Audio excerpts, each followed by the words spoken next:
Este domingo é un día de reunión política no Pazo de Lourizán, a residencia de Lecer de Montero Ríos. Quérelles transmitir o seu agradecemento aos familiares máis directos, que son, a súa vez, os principais axentes do entramado político que foi configurando ao longo dos últimos 40 anos e que culminan co seu nomeamento como presidente do goberno. É o broche de ouro dunha gran carreira política dentro do Partido Liberal.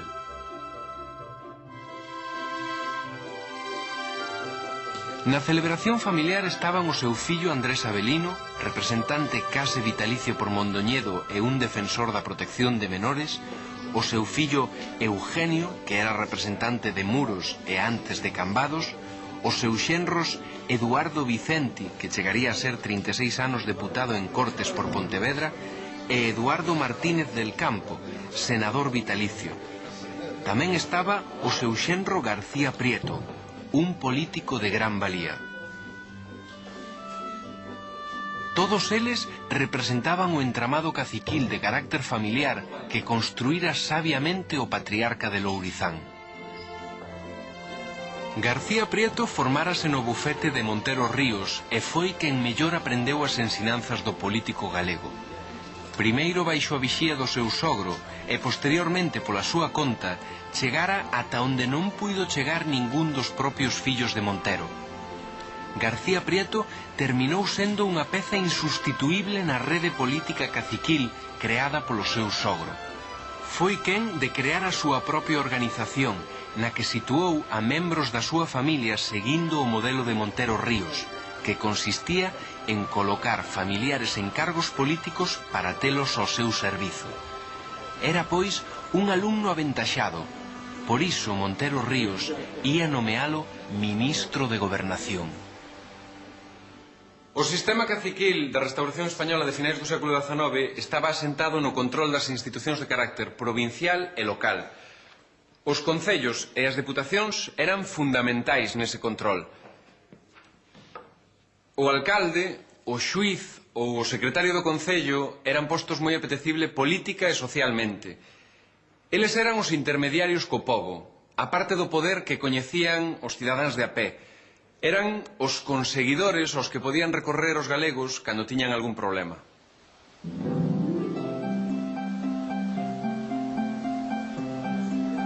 Lourizán converteuse no solar dos Montero e as reunións familiares en auténticos consellos de Estado.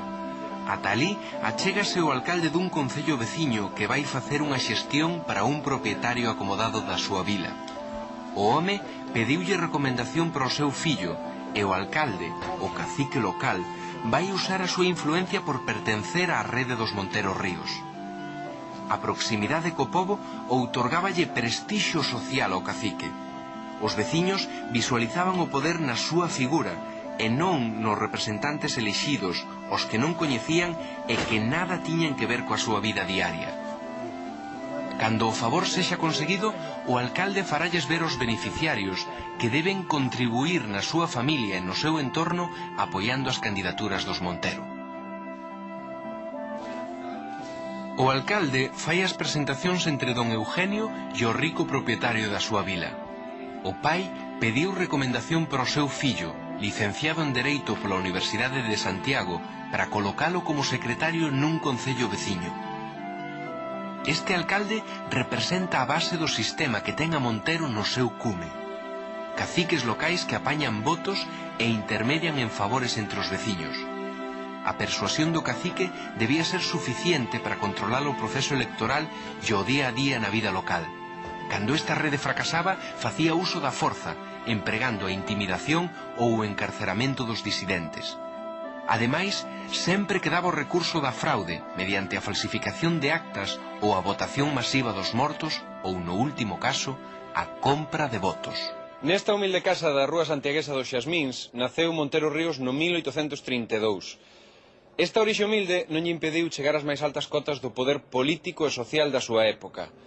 Ademais do seu talento, nesa carreira empregou dous apoios básicos da historia social de Galicia: a recomendación e o favor.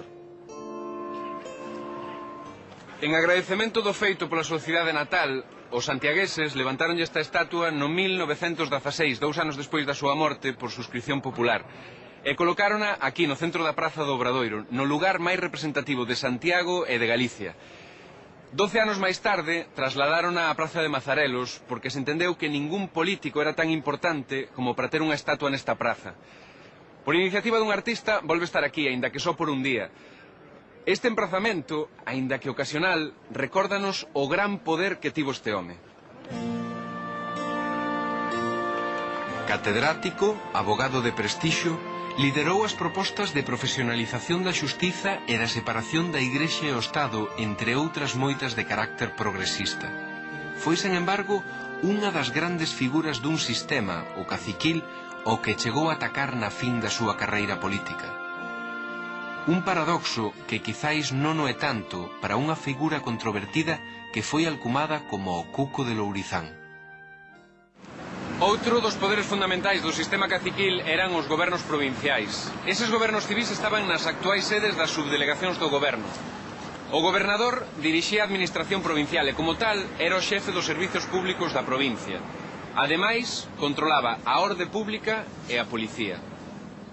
O gobernador era a máxima autoridade e representaba o goberno do Estado na provincia. Polo tanto, era a máis alta autoridade política e administrativa.